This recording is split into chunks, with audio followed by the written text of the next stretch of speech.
We're excited, new camo patterns. Every time we do the camo pattern, we try to put a lot of development into the pattern, a lot of research, a lot of study, what we'd like to see in it, and try to find out what's most effective. And, one of the most important things when we look at camo patterns is obviously in the color. We'll talk about color first, then we'll talk about the pattern.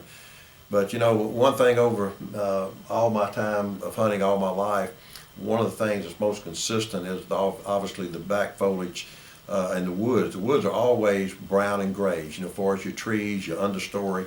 What does change is your leaves. Obviously your green leaves come in and they change colors throughout the year, but the most consistent thing is the ground floor and trees themselves basically stay the warm brown and grays. And so in this pattern, we really honed in on warm browns and grays throughout the pattern.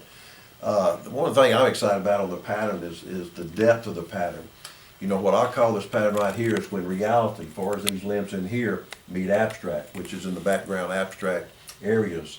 So you have the ability to look real as far as matching up your terrain in which you're hunting, yet it has a tendency to go to the abstract version as well, which you can see throughout the background for as these holes in there.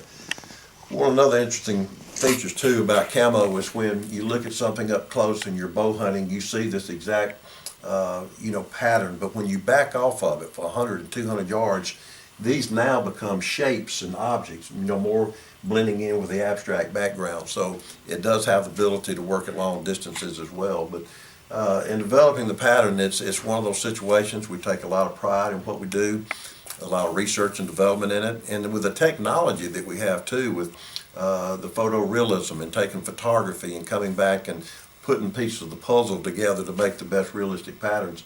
I think we've hit it out of the park this year with Edge. And if you look at the realistic limbs and leaves in here, again, coupled with the abstract background and choosing the right color palette, it makes for a good camo pattern.